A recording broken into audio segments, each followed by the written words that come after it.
Matthew to join me, who was just, oh, here he is. Great. Matthew, I'll let it over to you. Thank you. Well, good afternoon. My name is Matthew Kitson. I'm a partner of Hilson Moran Partnership. We're a consulting engineering organisation operating in both Middle East and the UK. And I've been with the practice now for around about 16 years and counting.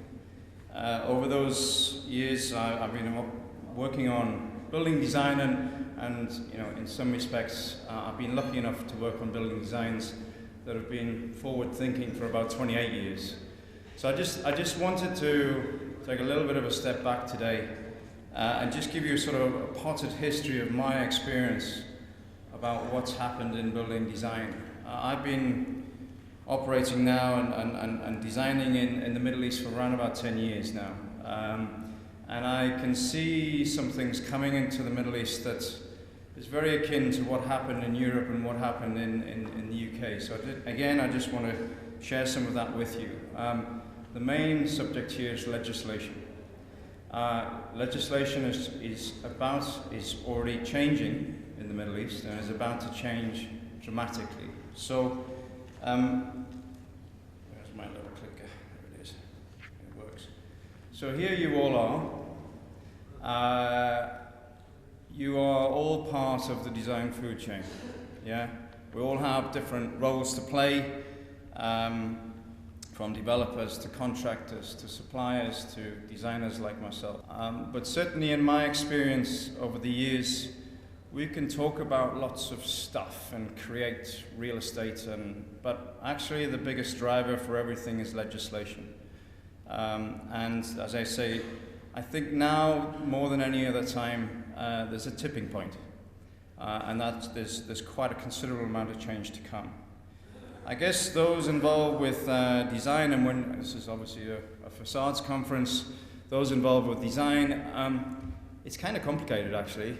There's probably not very well readable list, but whether you come from an architectural point of view, or a performance point of view, or constructability, or operation, there's quite a few things that we in the design food chain have to take account of. And probably in my early experience of Middle East and working on designs in the Middle East, and I'm not going to apologize to the architects in the audience, you've had a good time, okay? Architecture was key, yeah? It's how it looks, it's kind of how it's, that whole sort of iconic side of things. Well, and really in terms of its constructability, yeah, the contractor had some say. In terms of its operation, that really wasn't even on the agenda. In terms of performance, we had a little bit of that before from some of the presentations, but again, there's a bit of lip service paid to that. I'd say moving forward in terms of it's going to be much more of a balanced view on these things: architecture, performance, construction, and of course, operation. Now, for years, and I'm part of this as well, many years ago, I guess as designers, we used to think, climate change, brilliant. Here's something we can get our teeth into. Surely we can use that to, you know, it's an important subject, and it still is an important subject, quite frankly. But that's something we can get our teeth into to change the way we design and to change what we deliver as consultants and suppliers, etc. To be honest, as far as I'm concerned, the industry's got a little bit tired of this subject. They've probably got a little bit tired of sustainability. I'm a great advocate of protecting the environment. I think it's hugely important, but you know, what the heck has that got to do with designing buildings and designing cities and master plans? So I'll come to that. It remains a doubt. There's a kind of an elephant in the room. Population globally is rising exponentially, fairly dramatically. And here's the most complicated slide that you will see today. This is actually a plot of the population in the world and where they're all living, and the percentage of which are living in cities. And more than any other time in the history of mankind, people are living in the urban environment. So that is, of course, putting a huge strain on things. And when you look at documents that's produced by the International Energy Agency, They're predicting 50% rise of global energy by 2050. It's 50%, 40%, 30%. That is still a huge jump for the globe to go through. Now, in my experience of dealing with, yeah, but it'll be kind of okay. Everything's going to be fine because we can add things on. We can bolt things onto buildings. This is actually a very good example. This is a sports stadium in Taiwan where they've actually completely carbon neutralized the facility. Is that sustainable? I'm not going to answer that. However,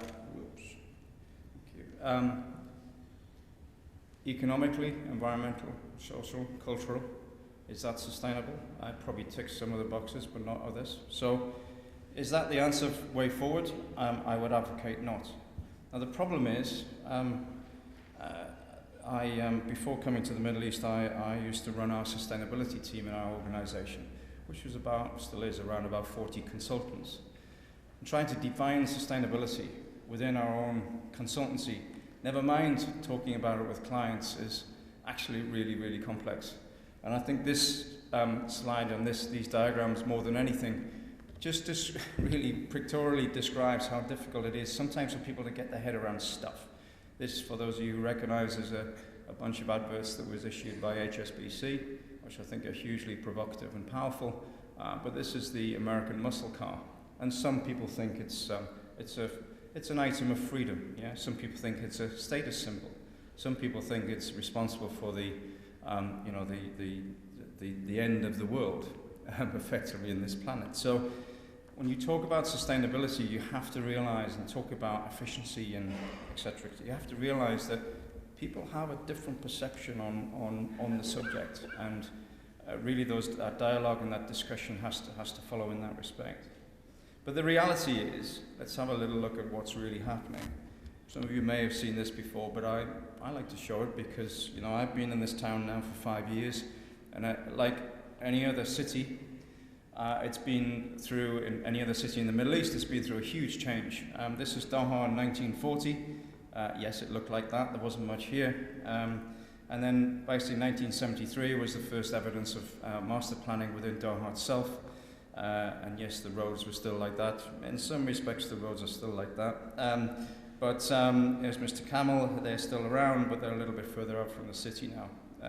1975 was the first extent of the land reclaiming in West Bay, and effectively some of that land is pretty close by.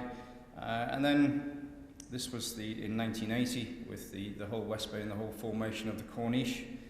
And then the building starts. Then the construction starts. And the first evidence of that was the Sheraton Hotel, which has just been refurbished, which was started construction in 1982, and for the structural engineers in the room, that was a steel construction, not concrete. Yeah, we have a love of concrete in this country, but still, we were doing that back in 1982. So from 1940 to 2010, Doha went from that to that. An astonishing increase in building, an astonishing increase in a very short period of time of a city. And just to put it into context, if you look at West Bay from 2005, you had that. From 2010, it went to that. And to 2013, effectively in 8 years, it went to that. So, was all of that building stock created well? I would advocate not. Why? Because it was quickly done. And there's plenty, I'm not having a crack here at West Bay, there's plenty of examples where we've done things quite quickly without, quite honestly, any legislation, and some things slip through the net, unfortunately. But we are where we are, and some of this can be retrofitted, of course, and fixed. But what is happening, and this is the biggest headache for all the governments in the Middle East at this moment in time, is putting a huge strain on the infrastructure within our cities. A huge strain in terms of the energy production, but also a huge strain in terms of the water that we drink and the desalination that goes on. In amongst all of that, for those of you who recognize, here's Frank Gehry. Frank Gehry got challenged, I won't say which building, and I won't say what he actually said, because I can't repeat it, but he got challenged on one of his buildings recently at a conference by the press, and he basically said, well, that may be a view on my building, but actually when you look around at the rest of the buildings throughout the world, most of them are rubbish. That was his view. Okay, didn't use those words. But he's an advocate of Lovery's architecture or not, but he's an advocate of quality buildings. And I'm a great fan of that. Now, where's that defined? What is a quality building? What are we supposed to be doing? What are we supposed to be creating here? Actually, if you look at the British Council for Offices, they define it. There are some other documents that it's defined, but effectively, I won't go through them because of time, but it's those, roughly speaking, those 11 things. And interestingly, if you look at those 11 things, okay, location, location, location is still the key, but actually half of those are to do with the skin that we put on our buildings. So facades, windows, spandrels, whatever you're doing, whatever you're designing, that facade, that whole solution, it's hugely important when you go about creating quality buildings. And maybe that's where some of the West Bay buildings and others have fallen down somewhat. But here's the tipping point, and here's the difference. Certainly we've all seen what's happened to the oil price. There used to be a time where money was no object. Again, I'm stating the obvious here. I know most of you know this, but I think it's worth repeating. Those days are gone.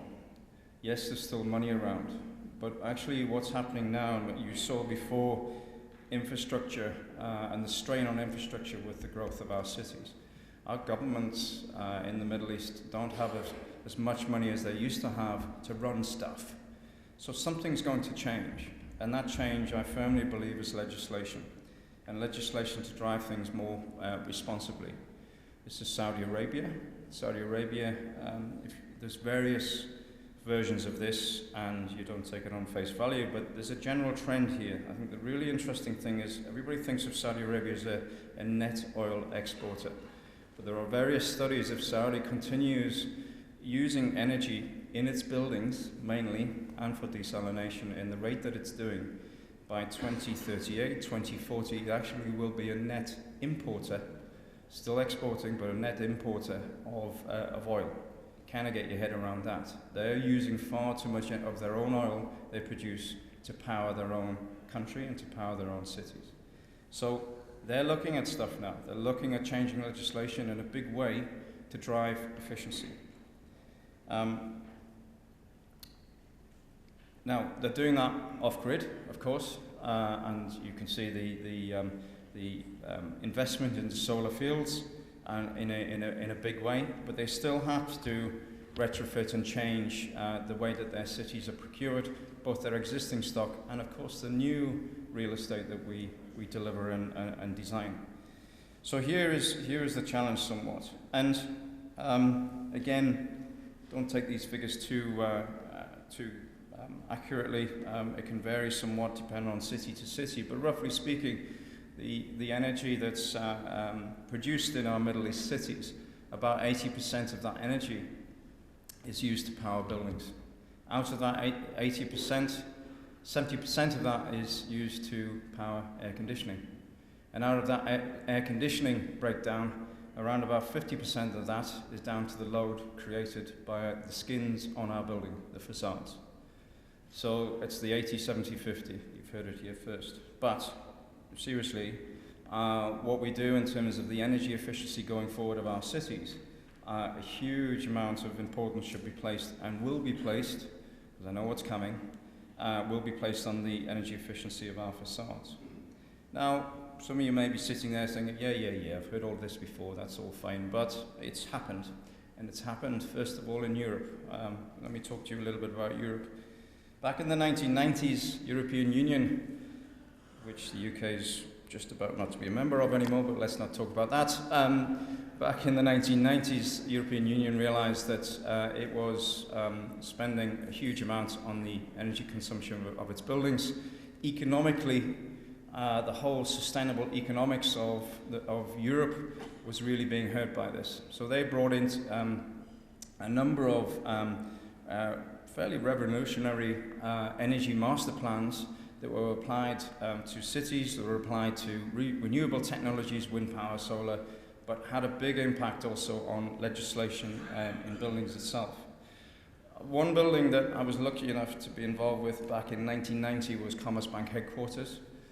This was really back in 1990, a long time ago now, I've been doing this a long time, but This was really my first, as a young engineer back then, my first realization that actually we can't just build stuff and expect it to work. Back in 1990, there was a very clear Commerzbank headquarters in Frankfurt, of course, their new headquarters. There was a very clear planning policy from the German government back in 1990 that you have to prove certain things about your building, and mainly one of the things you had to prove was the energy efficiency of your building. There was a target that they set, and they're still setting it today, and it's getting lower and lower and lower, a target that they set for number of kilowatt hours per square meter that you are allowed to do in your building. So working with Foster and Partners at the time, we thought, well, this is a 300-meter high skyscraper. Until recently, it was still the tallest commercial high-rise in Europe. It actually is still one of the most efficient high-rise buildings, energy-efficient high-rise buildings in Europe, for that matter. And we started working with Foster's to find out, well, how do you decarbon that? How do you take the energy out of that? And how do you put things on in a good design sense that actually hits this legislation? So we looked at things like allowing gardens interlaced within the offices, allowing breakout spaces, using those gardens to bring natural ventilation air in during the mid-season months, the cooler months. People talk about, well, that's not possible here. It is. There are 4 months, 5 months where it's cool here. For me, who lives here, this is cool at the moment, by the way. And also glass technologies. That was the first time that soft coating glass technologies were out and about, where you had light transmission to G-value ratios of roughly 2 to 1, which was great, engineer's dream. And it was about also opening up the facade, creating a very efficient facade, which was created through an ABLA facade, or internally ventilated facade, but equally providing the occupants with uninterrupted views to the outside. Again, that was alluded to before. And this was the arrangement of the floor plates, still to this day occupied by Commerzbank, still to this day a very successful building, and everybody has a wonderful view out that building, and still it's a very, very efficient building. So I think there's a number of, I'm not suggesting we take this up, box it up and bring it to Qatar in the Middle East, but there's a number of aspects of this design in terms of a design thinking and design way. I think we should be certainly advocating in and starting to think about in the Middle East. Then let me talk to you a little bit about London. London was a little bit slow. Us Brits are a little slow to catch up with Europe sometimes. We're fairly quick to get out of Europe, but a little slow to catch up. So London caught on to this, and there was lots of debates within the building industry and the Minister for State for Energy as well. Around about 2000, London introduced the London Plan. That London Plan was introduced by the Lord Mayor of London, and that effectively brought about a revision to the building regulations, Part L. Now, building regulations Part L is law in the UK still, and it was law for quite some time, but the revision to that document at that time was quite dramatic. That Part L document is conservation of fuel and power, applied to both domestic buildings and commercial buildings as well, or other buildings as it were. So what that started was a whole process again to get your building through planning. You had to go and do some calculations as an engineer and start to prove to the planners of London, and they're pretty hard to persuade, by the way, that the building that you're procuring and designing is efficient. So one of the buildings I want to talk to you about today is 20 Fenchurch Street. For those who don't know it, is this building here. We're also involved with this one here, and this is kind of the changing skyline of central London now. But this is 20 Fenchurch Street, and if you like, this is the next generation of Grade A buildings, quality buildings, as described before, that ticks all of those boxes. Designed by Raphael Vanoli. He's madder than a box of frogs, but he's equally extremely clever guy. In the early days of this planning process, one of the things that the planner said, well, hang on a minute, you've got no public realm here. We need some public realm, we're not going to give you planning. He literally went away overnight and said, okay, if that's what you're going to do, I'm going to put the public realm on top of the building. And that's where you see, at the top here, there's this sky garden here as well. Now, bear in mind, all of this was happening while we as engineers still had a pretty aggressive energy performance characteristic to achieve for planning. These are the floor plates. You can see they get larger and bigger as the building goes up. Now, I think this is really an important point. What we found at the time, early on in the project, we worked with the client, who Land Securities, a very well-known developer, worked with the client to talk about, well, what is the design brief for this building? How do you want this to stack up? Do you want it to be a Ford Fiesta or a Rolls Royce or an Audi, or where do you want to be? Actually, interestingly, from a developer's point of view, because of the London plan, because of planning process, and this was started back in 2002 in terms of a design, so the London plan had been in operation for some time by then. What they did was we suggested some criteria for them, like in the UK it's BREEAM, so we suggested BREEAM assessment, this, that and the other. They came back and said, that's all great, thank you very much. But actually, we also want this, this, and this. When asking the question of why do you want that, well, we want that as that's part of our selling process to our potential tenants. It's hugely important for us. So that's quite interesting. That's a tipping point in the whole process of a developer wanting the, whatever you term it as, green credentials, sustainability credentials, energy credentials, whatever you want to call it. They wanted that to be of the best because they felt that they would get the best net lettable and also rentable space and value per square metre out of the tenants. So the floor itself, a high degree placed to a large amount of net to gross ratio. I do look around the Middle East and look at net to gross ratios and cringe at times. There seems to be more core than floor plates, but let's not go there. But equally, this is a very, very efficient building, and there's ways of doing that with the glass technologies that are around at the moment. Some of them are very, very good. And equally, adding on brise-soleil and shading device, which was also part of the architecture as well. So we worked pretty hard with some of the glass manufacturers. There's been a lot of talk about BIM. Whilst we didn't get involved with the facade side of incorporating that into BIM, I can assure you now that was, as it was for us as a part of the MEP, that whole facade interlacing with performance characteristics of within BIM was a huge process for them. And BIM is going, well, it's standard now in all our buildings in the UK. And maybe that's another discussion another time. This is the top of the building. This is the Sky Garden. It's a public space of 450 people. We couldn't air condition that because it would bust the calculations. There again, we had legislation and we had a calculation. We had a balance to do for the building, and that drove us down certain design solutions because there was something there that if we didn't do it, we didn't get planning, or the design process would stop. The planners would stop it.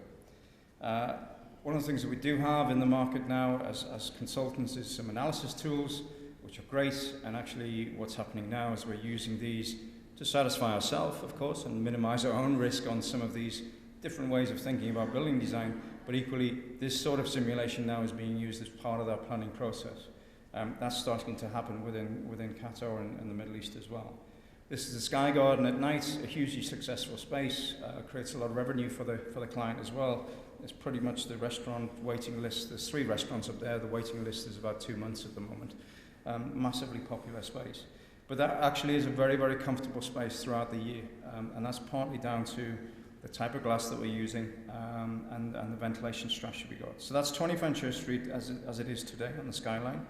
Some people like it, some people not so much. But one of the biggest things, if you track back to that aspiration by the client to have a look at the credentials of this building, and I actually really push them forward. Before this building was finished, and practical completion was in 2014, 87% of those floor plates were pre-let. That's never been known in London before. Yes, that's partly down to its location, but actually when you speak to the developer, that's a good proportion of that is down to the credentials that building had in terms of its quality, and that grade A aspiration, if you like, and part of that formula is about its energy efficiency. Those clients that you see there, they have their own corporate social responsibility. Those clients, by the way, will be coming to the Middle East soon. They will want those same credentials in our buildings. So, food for thought. So, going forward, I think it's really important sometimes just to get back to basics. I really do think it's important to have as a designer, I'm talking here, a design hierarchy. Trying to get the most out of your building while not spending too much. I'm not an advocate of bolting on stuff. I am an advocate of trying to get the most out of your skin and out of your facades.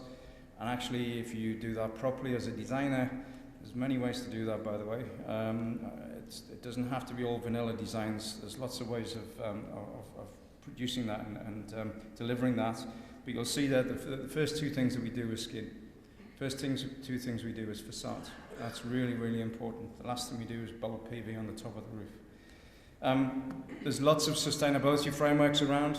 Some people see them as a complete pain. Some people go, oh, what is this GSAS stuff and what's this LEED stuff? I would advocate, and we do on our projects here in the Middle East, use it as a design framework. If you use it as a design framework to engage with the rest of your design team and the client, actually it works pretty well. It's part of the project management process.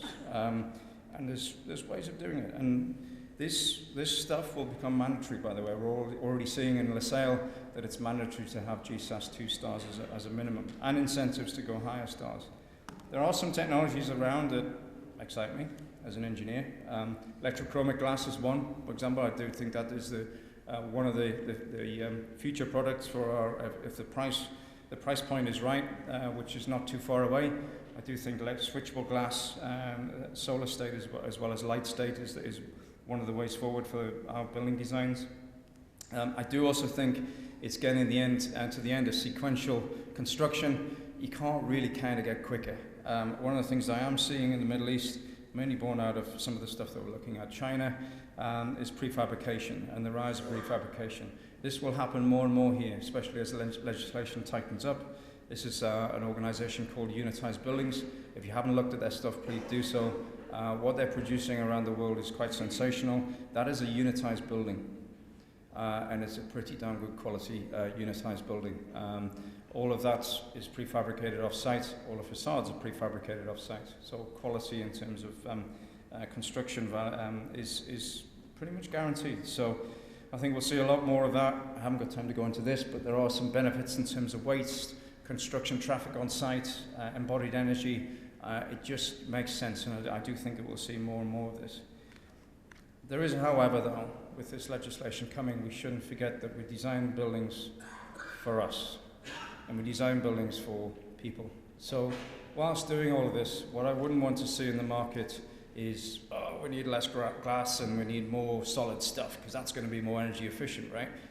We like to use buildings, we like to look out and kind of what's the point of producing a high-rise building when you go to the 40th floor and you've got a little window like this? So, I just think there needs to be a balance about producing beautiful spaces inside as well as beautiful spaces outside. And you only have to look at Google and the way that they procure their buildings and their design briefs.